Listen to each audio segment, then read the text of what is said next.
बिस्मिल्लाहिर्रहमानिर्रहीम। फरमान मुस्तफ़ा सल्लल्लाहु तआला अलैहि वसल्लम, जो मुझ पर एक बार दूसरी पड़ेगा अल्लाह ताला उसके 10 गुना माफ़ करेगा, 10 दर्जे बुलंद करेगा और 10 उसको नेकियां मिलेंगी। सल्लु अल हबीब। आज की सुन्नत मुबारक ये है कि खाते वक्त अगर लुकमा नीचे गिर जाए तो उसको उठा के खाना सुन्नत मुबारक है। फर्ज आलम के लिए दाऊद सलामी के मदनी काफिले में सफ़र करें, नमाज कोर्स करें।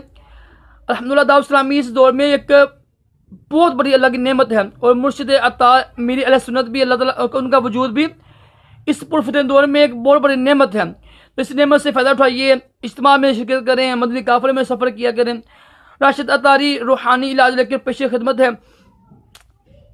ये आई रूहानी इलाज है। ये तो बीमारी तंग दस्ती जो होती है, गरीब गुर्बत, उसके लिए इलाज है कि हर नमाज के बाद ना आप ये 4 लफ्ज़ पढ़ लें 7 बार। मैं इंशाल्लाह लिख दूंगा आपको। या रज़्ज़ाक़ू है, या रहमान, या रहीम, या सलाम, मैं लिख दूंगा आपको। तो ये बहुत ही मुजरब है और बड़ा आसान है। कोशिश किया करें जब रूहानी इलाज करें ना, एक तो नमाज की पाबंदी ज़रूरी है और रिज़्क़ हलाल और झूठ से बचना ज़रूरी है।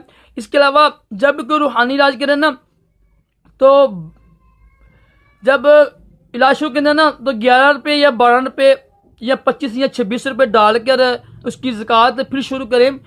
जब काम हो जाए ना तो फिर 12 या 11 या 26 या 25 डालकर यानी उसकी ज़कात अदा करें खुशी शुक्राने के तौर पर। अल्लाह ताला हम सब को भी तमाम जिस्मानी रूहानी बीमारियों से महफूज रखे। ये बड़ा मुजरब है बीमारी तंग दस्ती के लिए, गुर्बत के लिए।